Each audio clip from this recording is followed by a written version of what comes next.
Good morning. I am Dr. Priyadarshini.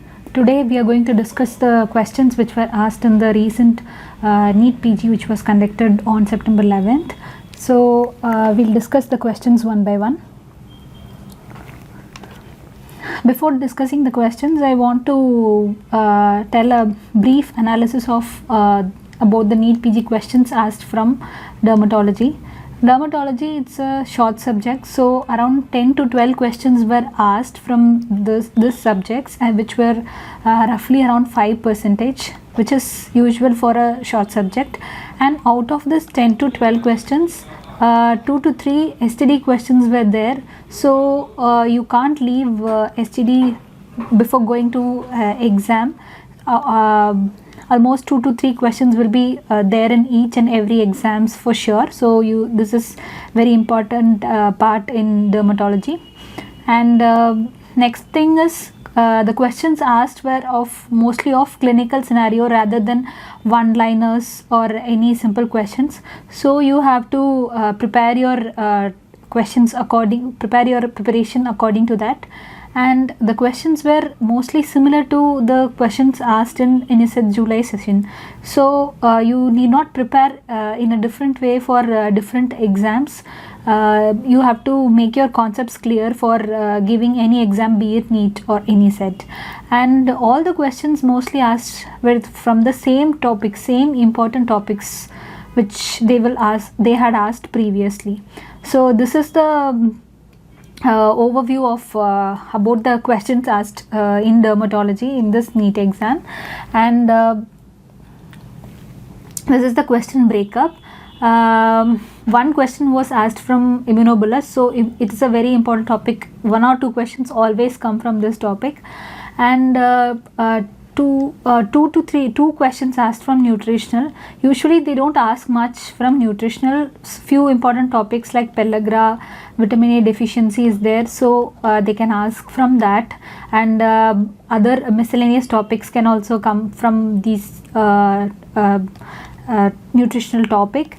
And 2 to 3 questions asked from STD. So STD is very important. You must read before going to exam. And 4 questions asked from infection. So infection part is also one of the important topic in dermatology. And at least 1 question they'll ask from leprosy. So this is the question breakup they had asked in this exam. So now we'll move on to questions and we'll discuss the answers one by one. First question they asked is from leprosy. So you have to know about leprosy. In leprosy, you have to read about clinical presentations, reactions, leprosy reactions type 1 and type 2, and treatment of leprosy and treatment of each reactions. Both type 1 and type 2 reactions. So let us move on to the question. A patient who is a case of leprosy came with redness on the existing lesions and nerve involvement was there without any systemic features. What will be the treatment approach? So he is already a case of leprosy, so he must be on treatment. And he came with redness on existing lesion. He had lesions and he came with redness, erythema. Erythema on existing lesions suggests that it is a reaction, leprosy reaction, and nerve involvement was there. So neuritis was there, and he did not have any systemic upset. So this differentiates type 1 reaction from type 2 reaction. So in type 1 reactions, this is the typical clinical picture of type 1 reaction. Existing lesions will have erythema and patient will have neuritis, and systemic involvement will not be there in type 1 reaction, whereas in type 2 reaction systemic involvement will be there.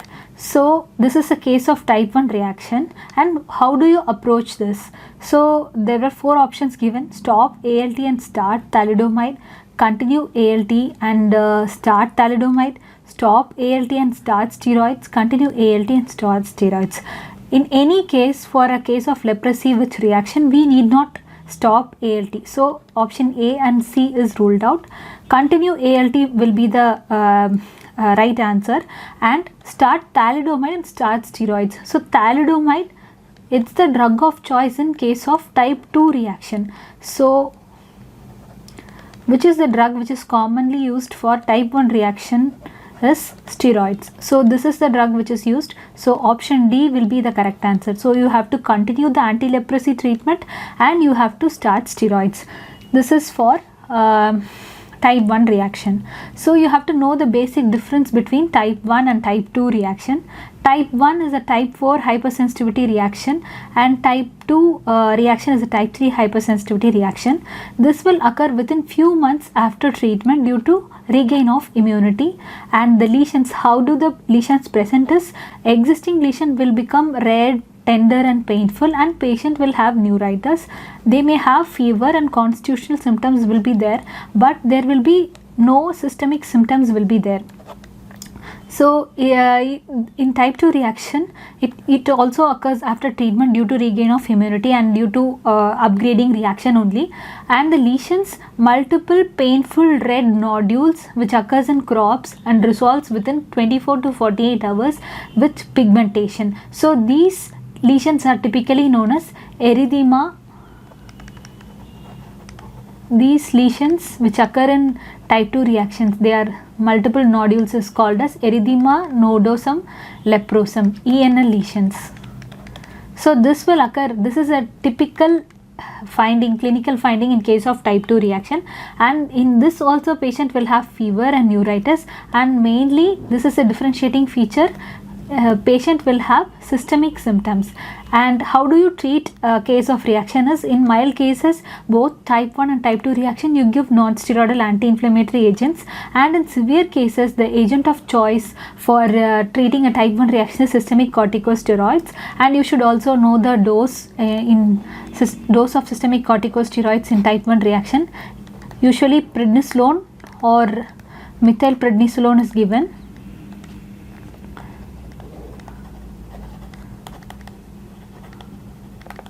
Prednisolone is given usually at the dose of 1 mg per kg per day. Duration of treatment for type 1 reaction is usually we give at tapering doses for 12 weeks, and it can be increased, the duration can also be increased depending upon the patient response. And in case of type 2 reaction, severe reaction, the drug of choice, usually what we give is two drugs can be given. Systemic corticosteroids can be given in type 2 reaction also, and it is given at a higher dose compared to the type 1 reaction. So it is given at 1 to 1.5 mg per kg per day, and the second drug which is given is thalidomide.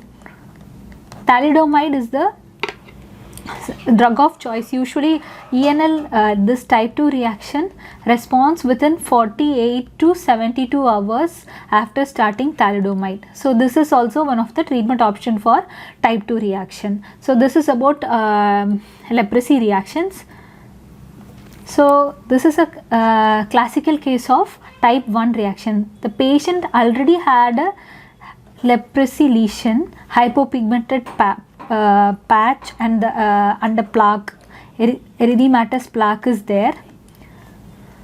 So the erythema over the plaque suggests the patient is in type 1 reaction, whereas in this case multiple red painful nodules are present, which is a typical clinical feature of erythema nodosum leprosum. So this is about leprosy reactions. Next question. Next question is from infections. A preemie female, pregnant female, whose nephew staying in her house contracted varicella. So she had exposure to varicella virus, and patient had no history of past exposure to varicella. She visited hospital and the varicella antibody test found to be negative. So she doesn't have antibody, she has no previous exposure, and now she has exposure. And whether she is susceptible or immune, they had asked this question. So a patient with no history of past exposure and antibody negative is usually susceptible to varicella. So she is susceptible to varicella. This is a very easy question, and mainly you have to know about the complications occur in varicella which occur in pregnancy. So varicella in pregnancy, it can have effect on baby and it can have effect on mother also. Usually the effect on mother is, the risk of complication is very high compared to the normal non-pregnant women or normal people. So the risk of pneumonitis due to varicella is very high, especially if the infection occurs in third trimester. The risk of morbidity and mortality is very high. So if pregnant female is exposed to varicella, if she is already immune,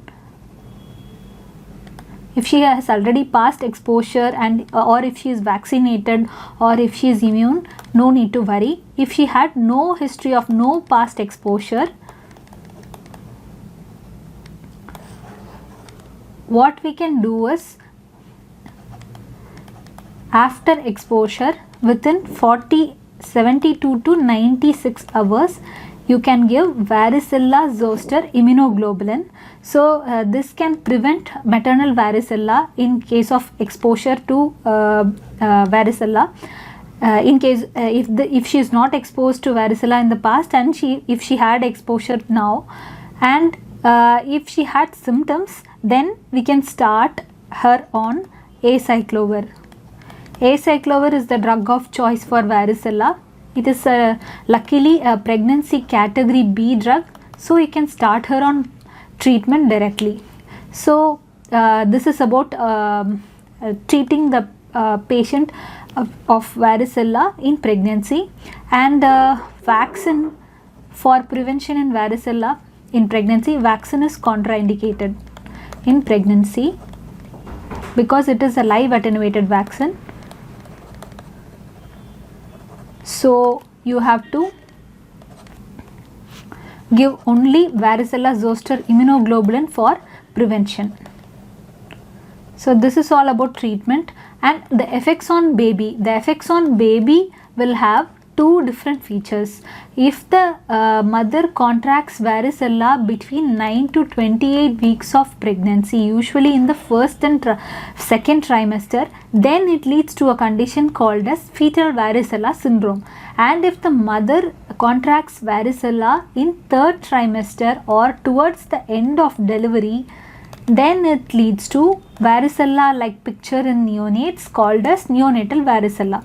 So the clinical feature in this both fetal varicella and neonatal varicella differs. We will see that. This is a case of fetal varicella. So in this case, the mother acquires the infection between 9 to 28 weeks, usually in the first and second trimester, and the baby will have congenital defects. So the features includes mental retardation, eye findings, cataract, microphthalmia, and chorioretinitis will be there. Apart from this, the baby will have a typical clinical feature called as cutaneous scars, scarring over the body in dermatomal distribution will be there. So this is a feature of fetal varicella syndrome. So in case of neonatal varicella, as I told earlier, the mother acquires infection towards the end of delivery or in third trimester. Usually the risk of getting neonatal varicella is increases if the mother delivers, if the delivery date is, if the mother acquires varicella infection 5 days before the delivery date or 2 days after the delivery date. So in this case the risk of getting neonatal varicella is increased. So all these infants, all these neonates born to this mother should be monitored for developing any symptoms like this to rule out neonatal varicella. And the complications of neonatal varicella is also high. It can lead to aseptic meningitis, so you have to monitor. If you find any abnormality in the baby, or if there is any CSF findings is there, then you have to start the baby on acyclovir drug treatment. So this is all about fetal varicella, neonatal varicella. Next question is from Taenia capitis. They had asked 2 questions from Taenia capitis. A child presented with swelling over scalp for 3 months. So swelling over scalp, it can be anything, tumor or infection or anything. He grows a dog at home, so it indicates something related to infections which spread through animals. So what is the diagnosis? Options given were abscess, epidermoid cyst, folliculitis and chorion.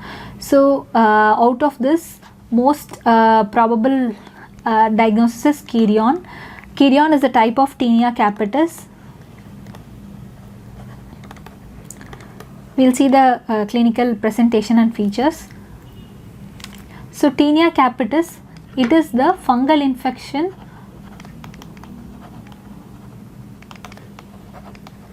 of the hair follicle. So types of Taenia capitis, let's discuss the types. It can be, the types can be based on the invading of fungus outside the, either outside the hair follicle or inside the hair follicle. So types, it can be ectothrix or endothrix. In ectothrix, the fungal spores invade the hair follicle outside the hair shaft, and in ectothrix, the fungal spores invade the hair follicle inside and leads to the breakage of hair shaft. So this is one of the type of Taenia capitis. Apart from this, other types includes non-inflammatory Taenia capitis associated with inflammation and without inflammation. So in non-inflammatory, you have grey patch and black dot.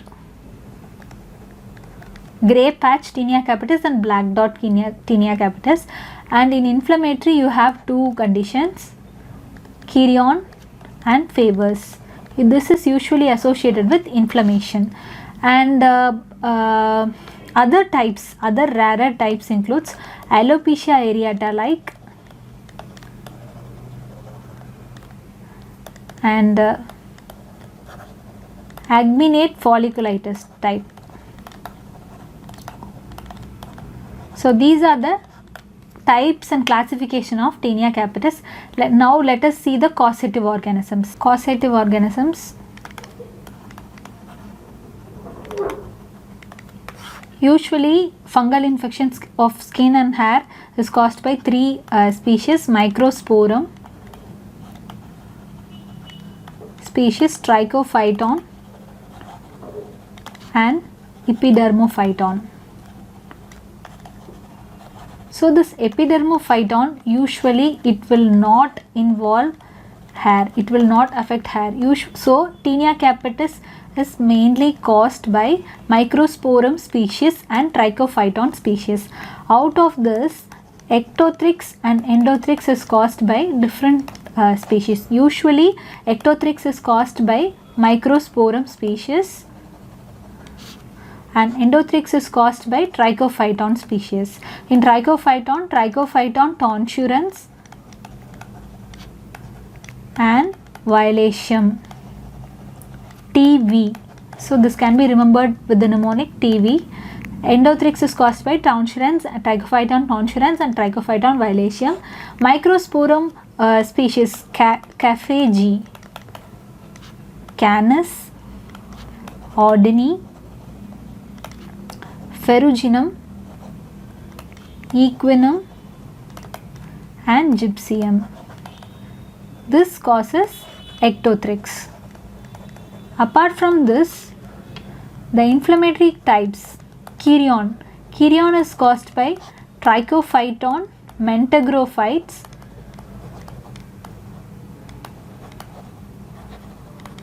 and Verrucosum. And Favus is caused by Trichophyton, Schondlini. So this is the causative organism of Taenia capitis. Next one is investigations. Next is investigation. How do you investigate a case of Taenia capitis? We can get a KOH scraping from the hair scalp or KOH of the hair follicle. KOH scraping from hair scalp or KOH scraping from hair follicle may show fungal hyphae. And apart from this, you can send the hair follicle for culture also. And the recent investigation, dermoscopy can be done, and few findings such as C-shaped hairs, C-shaped coiled hairs or comma hairs, corkscrew hairs. These are the findings which is seen in dermoscopy of Taenia capitis. So this is about investigation. Next is treatment. Mainly the treatment depends upon the species causing Taenia capitis. So Microsporum species, which mainly causes ectothrix, it responds to griseofulvin. This is given at a dose of 10 to 15 mg per kg per day. This is given along with milk. So this should be given at least for 6 weeks to see any response. Apart from this, Endothrix species responds well to terbinafine. Terbinafine is again weight based dose regimen. Then other drug treatment includes itraconazole. Itraconazole can be given in both ectothrix and endothrix species. Next, other miscellaneous treatment includes antifungal shampoos,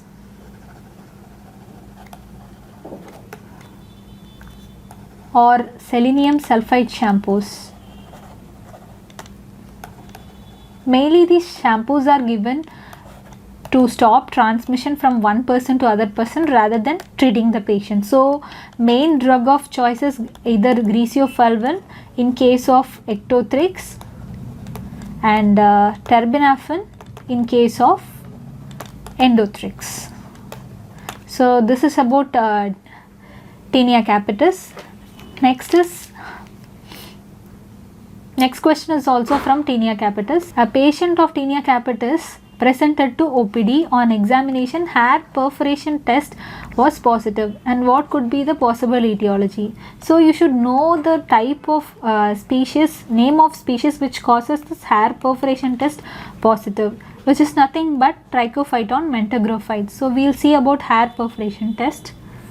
Hair perforation test is nothing but in a sterile glass tube, you take a patient's hair follicle, which is normal hair follicle, and you inoculate some fungus in it.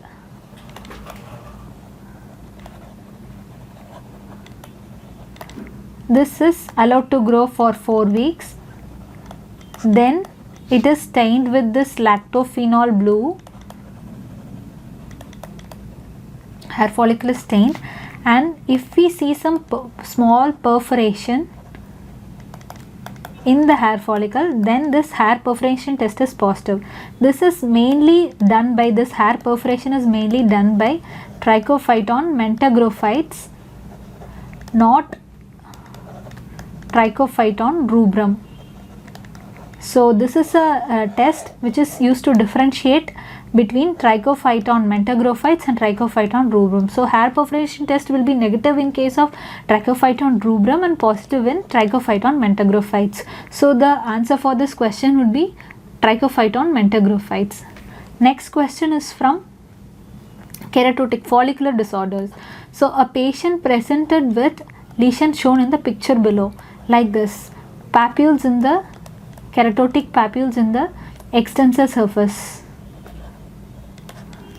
and she also complained of decreased night vision. This is again an easy question. And what is the diagnosis? So all are follicular disorders only which will have lesions around follicles, but this decreased night vision gives a clue that patient is having vitamin A deficiency. The follicular lesion which occurs in vitamin A deficiency is phrinoderma. So we'll see about follicular disorders. Keratosis pilaris is follicular hyperkeratosis will be there in case of keratosis pilaris, and patient will have papules, keratotic papules, mainly over the extensor surface of arms and thighs. I'll show you the picture later. And phrinoderma, this is keratotic papules again on the extensor surface over elbow and knees. Elbows and knees. So this is associated with other signs of vitamin A deficiency.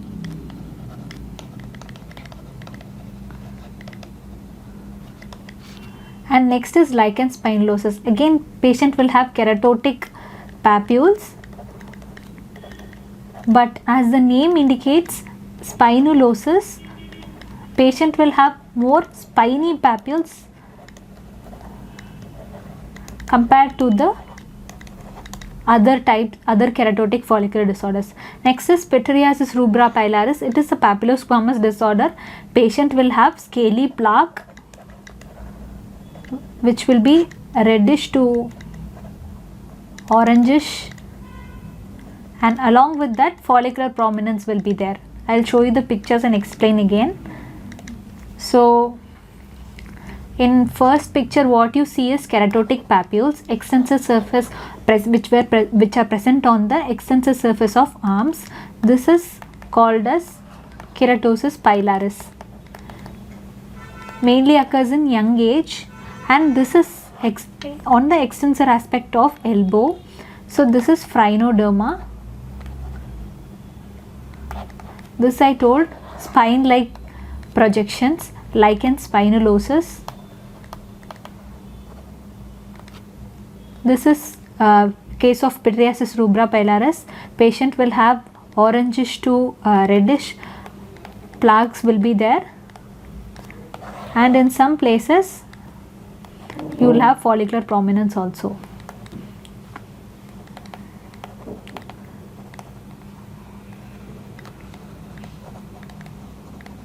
Follicular hyperkeratosis and prominence will also be there. So these are the keratotic disorders. Next we'll see a little about signs of vitamin A deficiency also, and the clinical findings what you will see in case of vitamin A deficiency. In vitamin A deficiency you will have both cutaneous finding and non-cutaneous or other findings. So in cutaneous finding what you will have is xerosis or dry skin, scaling will be there all over the body, and this papules over extensor surface, that is called as phrinoderma will be there. And apart from this, other signs of vitamin A deficiency, you have decreased night vision,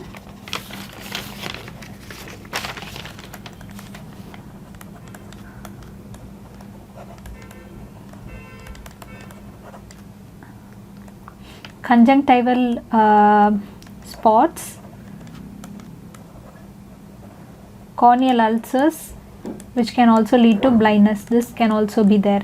So these are all the findings. And apart from this, phrinoderma, sparse and fragile hair findings also will be there. So this phrinoderma is not specific to vitamin A, and it can also occur in other fat soluble vitamin deficiencies and essential fatty acid deficiency also. So, and this will be in 90% of cases it will be asymptomatic, and in 10% of cases patient may have itching, and on biopsy of this phrinoderma lesion you will have hair follicle plugging with keratotic material will be there on biopsy. So if you see a case of vitamin A deficiency, they are all prone to develop all these clinical manifestation, and mainly blindness is an important complication, so it should be treated as soon as possible. So if a child of more than 1 year of age, if you see any signs of vitamin A deficiency, you have to administer 2 lakh international units of vitamin A immediately,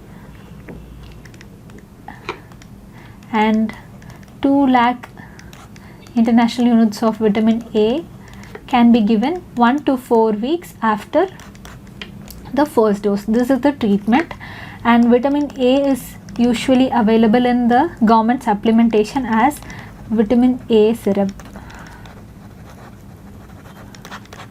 This is all about vitamin A deficiency. Next is question number 6. This is also came from nutritional only. A patient who is a farmer working in maize farm had come with chief complaint of diarrhea, dementia and skin lesions on neck, and which deficiency led to this condition. So a person who is working in maize farm is more prone for niacin deficiency, and the condition he has is pellagra. So the answer would be niacin deficiency. Let us see about pellagra. Pellagra is due to the vitamin niacin deficiency. And what is the source of niacin? Usually 50% it is from diet, and 50% other 50% is synthesized from other amino acid which is called as tryptophan. So both niacin and tryptophan deficiency can lead to pellagra. So if instead of niacin tryptophan was given in this option, then the option given was tyrosine, not tryptophan. Tryptophan was given in the option, then you can choose either niacin or tryptophan. So in pellagra, what is the clinical features? 4D: dermatitis, diarrhea, dementia and death. These 4 Ds you have to remember. And apart from this, you have to remember the pattern of dermatitis, pattern of skin lesion which occurs in pellagra. Usually this dermatitis, skin lesion, will occur in the photo exposed areas. So you can identify this in the picture itself.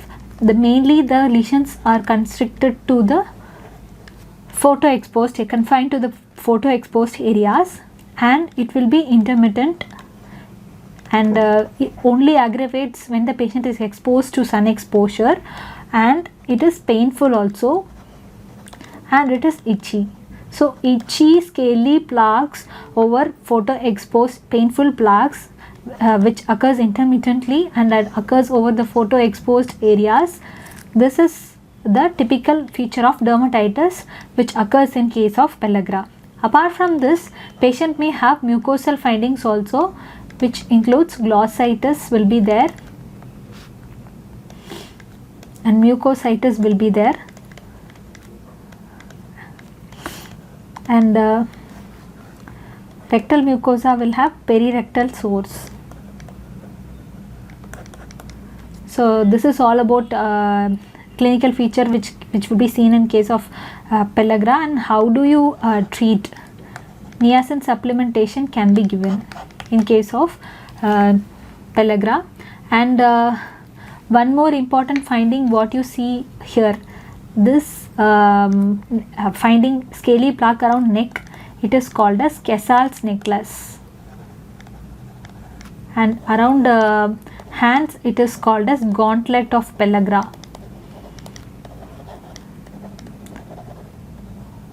If the same finding is seen around feet, it is called as gaiter of pellagra.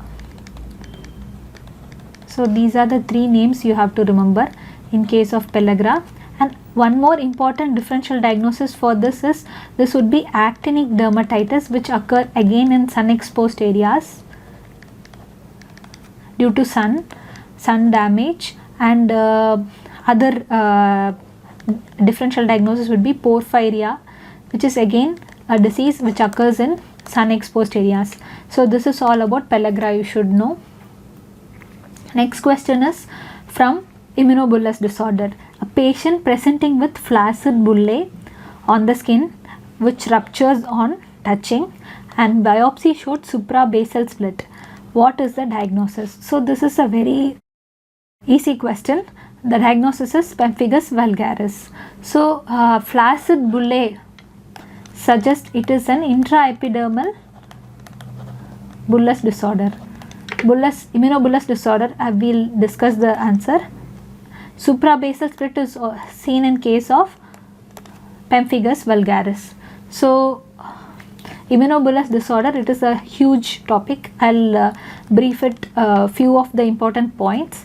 Immunobullous disorder, mainly it is classified into intraepidermal and subepidermal based on the level of split.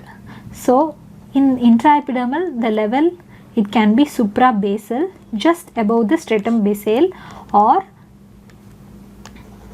subcorneal, just below the stratum corneum. In subepidermal, all the whole layer of epidermis is separated from dermis. So the diseases which occurs in case of intraepidermal bullous disorder is pemphigus vulgaris and its variants, pemphigus foliaceus, which will have subcorneal split, and pemphigus herpetiformis, and pemphigus vegetans, and paraneoplastic pemphigus. These are the intraepidermal bullous disorder. Subepidermal bullous disorder have bullous pemphigoid, pemphigus gestationis, mucous membrane pemphigoid, dermatitis herpetiformis.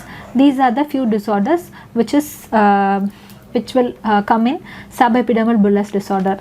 As I told earlier, this is a histopath finding which shows suprabasal split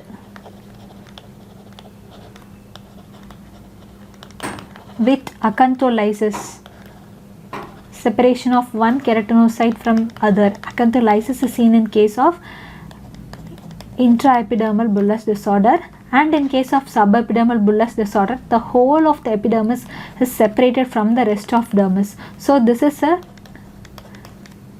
finding what we see in the biopsy of a case of bullous pemphigoid. So you have to know the antigen also. In pemphigus vulgaris, the antibodies are directed against the antigen desmoglein 3 or 1. In pemphigus foliaceus, the antibodies are directed against desmoglein 1, and in bullous pemphigoid, the antibodies are formed against two antigen which are present in the hemidesmosomes, BP230 and or it is also called as BPAG1, BP180, it is also called as BPAG2. These are the antigens against which antibodies are directed in case of bullous disorders. And apart from this, immunofluorescence, direct immunofluorescence, which is done in case of immunobullous disorder, can also have specific findings in case of these disorders. In pemphigus vulgaris, what you have is chicken wire pattern. You would have seen this already in many MCQs. It is a repeated MCQ only. Chicken wire pattern will be there with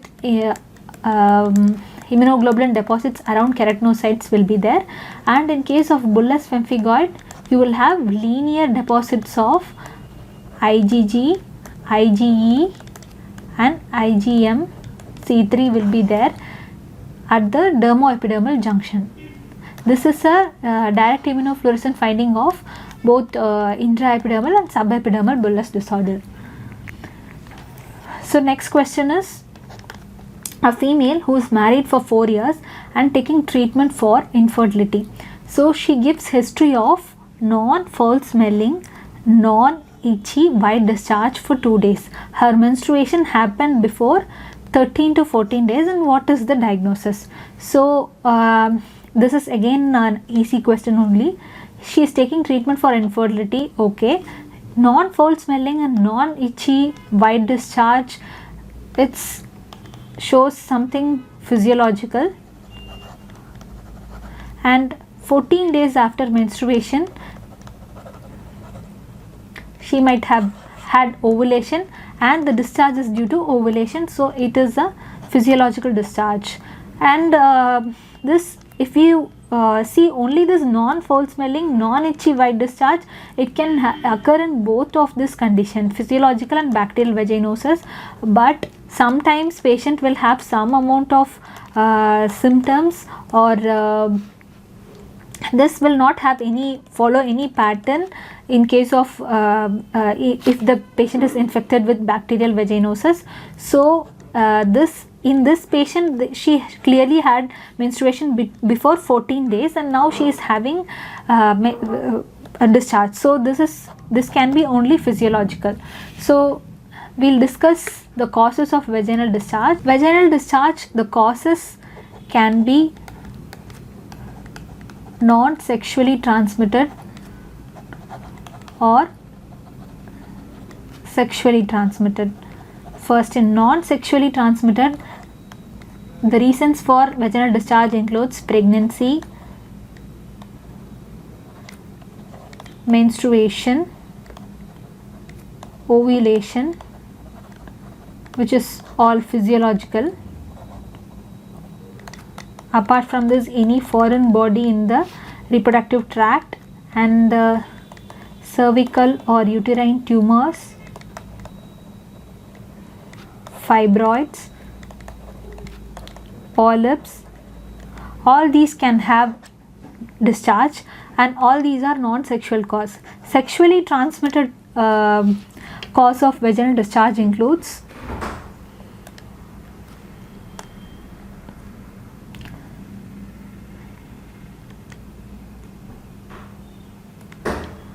STD causes. It can have different causes based on where the discharge is coming from. If the discharge is coming from vagina, there can be 3 causes: bacterial vaginosis, candidiasis, trichomoniasis. And if the discharge is from cervix, it can be due to either gonococci or chlamydial infection. So you should know the nature of discharge in each of this to differentiate between all these things. So in bacterial vaginosis, what the patient will have is white, clear, homogeneous vaginal discharge, and usually patient won't have any symptoms, asymptomatic, and mild symptoms can be there after sexual exposure. Mild burning can be there. So this is a classical picture of vaginal discharge which occurs in bacterial vaginosis. So in candidiasis, which is mainly due to Candida species, Candida albicans, and non-albicans species can also cause this fungal infection. Curdy white discharge will be there. Trichomoniasis, frothy, foul smelling, greenish vaginal discharge will be there. And in case of Cervicitis, what you have is again foul smelling will be there, mucopurulent discharge will be there. So based on this clinical finding, we can able to differentiate between the different organisms which causes vaginal discharge. Apart from this clinical findings, there are other findings also will be there in each of these infections, which will be helpful in differentiating all of these conditions. Let us discuss that.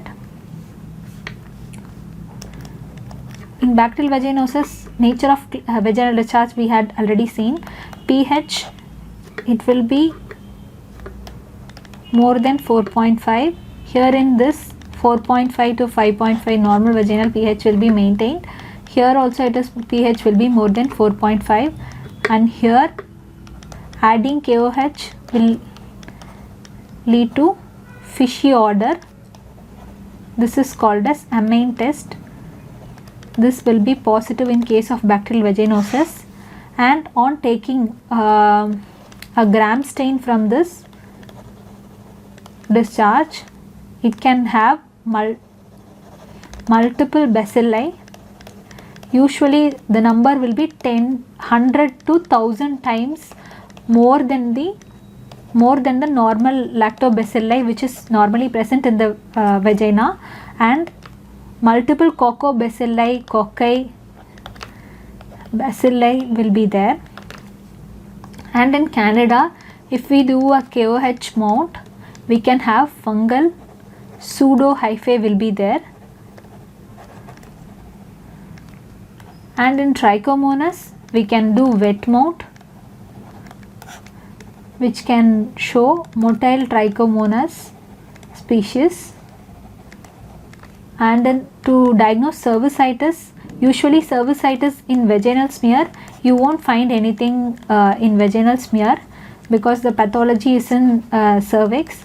It is non-specific. Sometimes only neutrophils can be there. And in cervix, it is very difficult to find a gonococci or chlamydia in the gram stain. What you can have is neutrophils.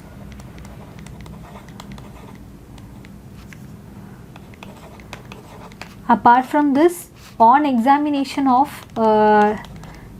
cervix, bleeding and erosion may be there, and cervical or uterine or adnexal tenderness will be there in case of cervicitis and PID, pelvic inflammatory disease. And how do you treat all these conditions? This is treated with metronidazole. This is CDC recommended treatment. Metronidazole. This is Candida is treated with fluconazole. Trichomonas is again treated with metronidazole. Cervicitis, depending upon the organisms, if it is gonococci, it can be treated with azithromycin or ceftriaxone. In case of chlamydia, it can be treated with doxycycline. So these are the causes of vaginal discharge, and from this findings you will be able to differentiate between the causative organisms causing vaginal discharge. Next question is, a migrant laborer presented to the OPD with burning micturition and urethral discharge after 1 week of unprotected sexual intercourse, and what could be the etiology. So he had burning micturition and urethral discharge. So urethral discharge, you should know about the causes of urethral discharge first, and the incubation period between the sexual intercourse and the symptom. The incubation period is roughly around 1 week. This is so classical of gonococcal urethritis. So the answer would be gonococcal urethritis. You should know about the causes of urethritis and how to differentiate each type of urethritis from others. So the most common cause of urethritis can be caused due to, again, sexually transmitted and non-sexually transmitted. Non-sexually transmitted causes includes reactive arthritis, tumor, any case of tumors SJS, catheterization or application of any chemicals, and urethral stricture. All this can lead to urethral discharge. These are non-sexual causes. Sexual or infective causes includes, first one is gonococci, which is the most common cause of urethritis. Apart from this, all other urethritis are caused by other organisms are called as non-gonococcal urethritis. And most common organism causing non-gonococcal urethritis would be chlamydia, and non-gonococcal, non-chlamydial urethritis, other organisms which causes this is mycoplasma. This is the most common organism, ureaplasma and trichomonas adenovirus. So these are the causes, and usually how gonococcal urethritis is different from non-gonococcal. We will see it separately, and you should know how to differentiate a gonococcal urethritis from non-gonococcal urethritis.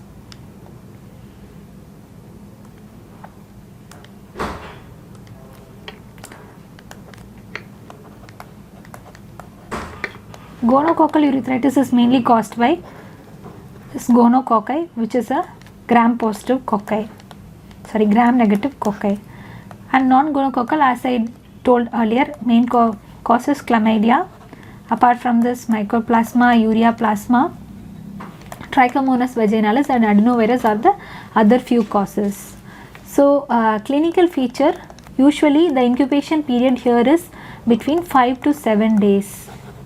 Here it may take more than 2 weeks. And nature of discharge in case of gonococcal urethritis is typical mucopurulent, foul smelling discharge will be there.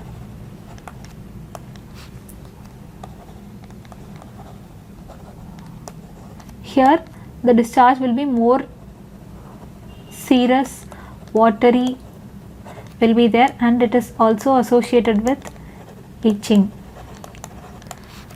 And this is the nature of discharge. And on seeing in Gram stain, when we see in Gram stain, mainly this gram-negative cocci arranged in pairs, diplococci, which will be seen inside neutrophils, or extracellularly also it can be seen. Here you can see, you cannot see organisms in case of non-gonococcal urethritis. Here you can see only neutrophils, which suggests some inflammation. And apart from that, how do you treat a case of gonococcal urethritis? CDC 2020 guidelines recommend injection ceftriaxone 500 mg IM stat to be given for gonococcal urethritis. And non-gonococcal urethritis, it can be treated depending upon the etiology. Mainly chlamydia is the most common cause, so how do you treat? You can give doxycycline. This is the main difference between gonococcal urethritis and non-gonococcal urethritis, you should know. Next question is a patient presenting with finger paronychia and erythema over limbs extending in a linear pattern on the upper limb, and what is the treatment to be given. So you should know what is the causative organism, then only we can give the treatment. Paronychia is a cutaneous bacterial infection. Mainly this cutaneous bacterial infection is caused by gram positive organisms, mainly Staph aureus and Streptococcus. And one more point what they had given is erythema over limbs. So erythema over limbs extending in a linear pattern suggests some lymphatic spread is also happening. So infection with lymphatic spread suggests that the infection is caused by streptococci. So in case of streptococci, the antibiotic of choice to be given is penicillin group. Amoxicillin can be given. you should know about the infections caused by streptococci. Mainly it causes cutaneous bacterial infection, streptococci and Staph aureus. It causes impetigo.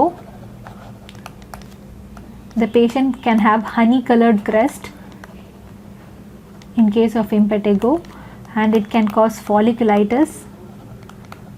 Apart from this, it can cause erysipelas, cellulitis, necrotizing fasciitis.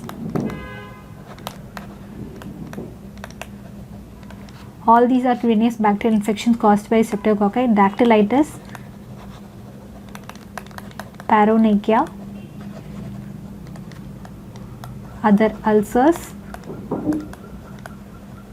and wound infections. These are the infections caused by streptococci. This you should know. And this is a case of impetigo. What you can see is crest, honey colored crest. Here this is a case of erysipelas or cellulitis.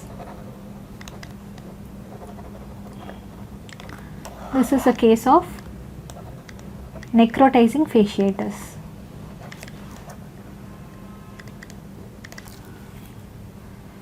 Usually this infection caused by streptococci is treated with penicillin group of antibiotics. If the patient is not responding, then we can give cephalosporins. These are the treatment used. Next is question number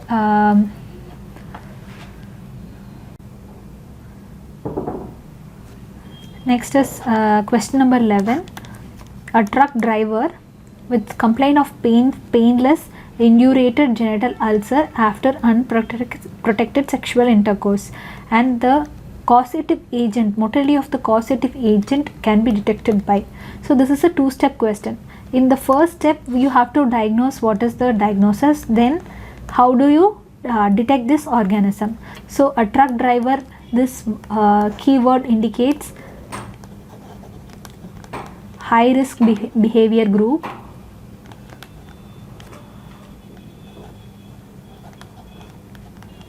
Truck drivers, migrants, commercial sex workers, all are included in this high risk behavior group. They are more prone for getting STDs, and they he came with complaint of painless indurated hard genital ulcer after unprotected sexual intercourse. So this painless indurated ulcer is a classical clinical picture of a syphilis ulcer. So the diagnosis would be syphilis. So we got the diagnosis, and you should know how it is diagnosed, how the organism is detected, the motility of this. So syphilis is caused by Treponema pallidum. You should know it is a motile spirochete organism. So the motility can be detected with the help of a microscope called as dark field microscope. Answer here would be dark field microscope. So this is how you approach this question. So let us discuss genital ulcers, some causes, how do you clinically diagnose a case of genital ulcer, and what investigations you do, and what is the treatment.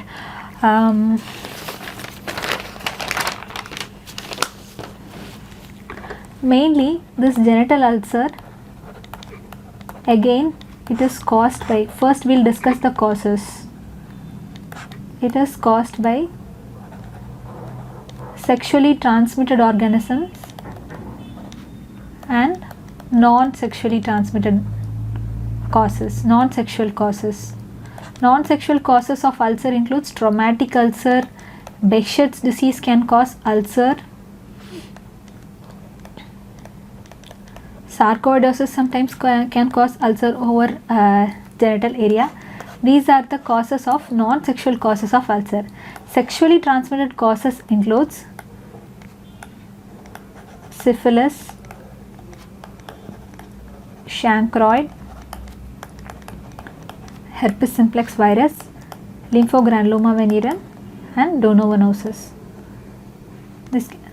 these 5 can be differentiated based on their clinical findings and other investigations. Let us see one by one.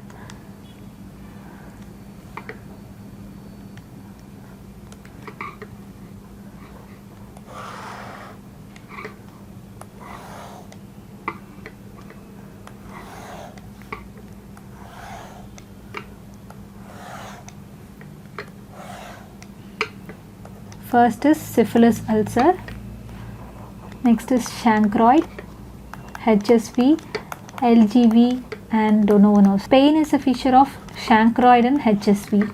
So syphilis, LGV and Donovanosis usually it will not be associated with pain. If there is pain in case of Donovanosis, it can suggest secondary bacterial infection or malignant change in the case of long-standing ulcer in a case of Donovanosis.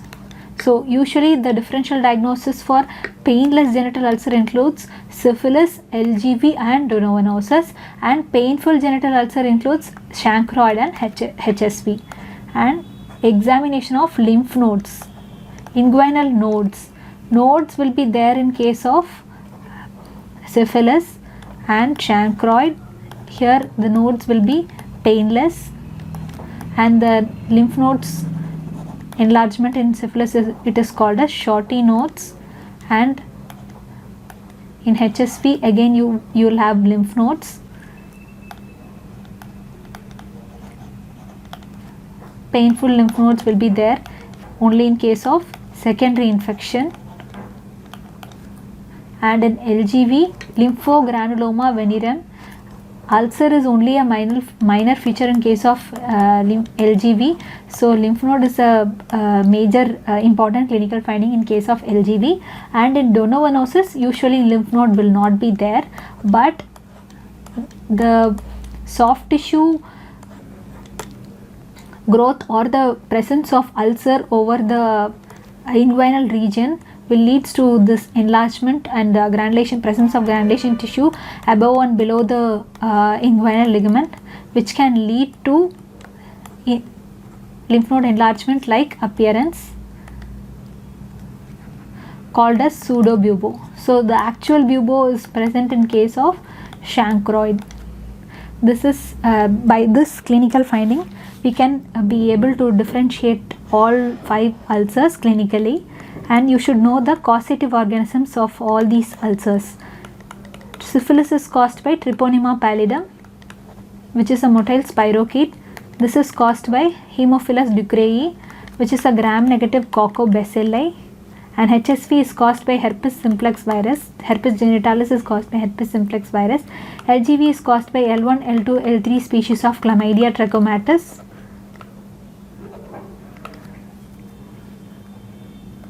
Donovanosis is caused by Klebsiella granulomatis.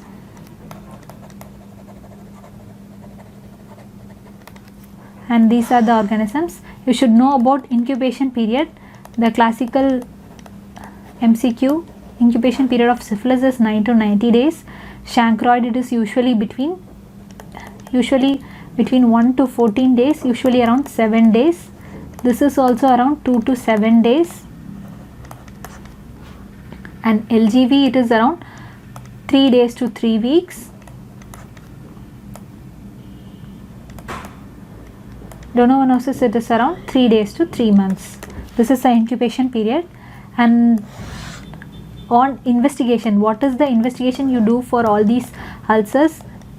In syphilis we can do dark ground microscopy, and apart from this we can run tests, treponemal and non-treponemal test.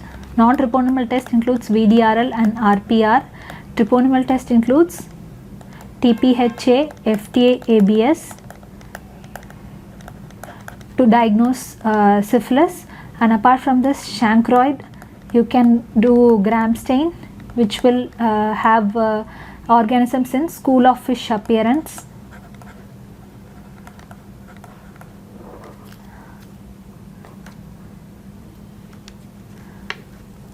And herpes genitalis can be diagnosed with Zhang smear, which is a bedside investigation. Apart from this, IgM or IgG antibody levels can be tested, and apart from this, viral culture can be done to diagnose herpes viral infection, and HSV DNA PCR can be done. All these are investigations for herpes genitalis. LGV can be cultured in cell lines such as McCoy cell line and HeLa Hep2 cell line. And donovanosis, usually it is found in tissue crush smear or impression smear. You can have classical safety pin appearance which suggests bacilli, which is mainly intracellular. Apart from this, donovanosis can be diagnosed with biopsy from the ulcer also and culture also, but mainly it is the most sensitive modality to find donovanosis is impression smear or crush smear, which can show safety pin appearance. So this is the investigation you do to find out the types of ulcer. Next is treatment of ulcer, each of this ulcer. Syphilis, again the drug of choice is penicillin. You know the dose. In primary, secondary and early latent syphilis, you give 2.4 million units IM stat in primary and secondary and early latent. In late latent and tertiary syphilis, you give 2.4 million units in 3 doses. At each visit you have to give 2.4 million units. And for chancroid, these are the CDC recommended guidelines for all the ulcers. Chancroid, you give azithromycin 1 gram stat. This is the CDC recommended guideline. And for HSV, herpes genitalis, acyclovir can be given 400 mg TDS for 7 to 10 days in case of primary episode, or 5 days in case of secondary episode. Apart from this, valacyclovir and famciclovir can also be given. LGV can be treated with doxycycline 100 mg BD for 21 days. And donovanosis, again it is treated with azithromycin 1 gram per week, or if you are giving azithromycin daily, then 500 mg per day can be given for 3 weeks or until the lesions are healed. Other options for donovanosis includes ciprofloxacin 750 mg BD can be given, and cotrimoxazole can be given double strength tablet, 1 double strength tablet BD, and erythromycin 500 mg QID can also be given. If the patient is not responding to this, then we can also add gentamicin IV daily to this regimen. So this is all about genital ulcer and its treatment, and these are the questions asked in this NEET PG exam.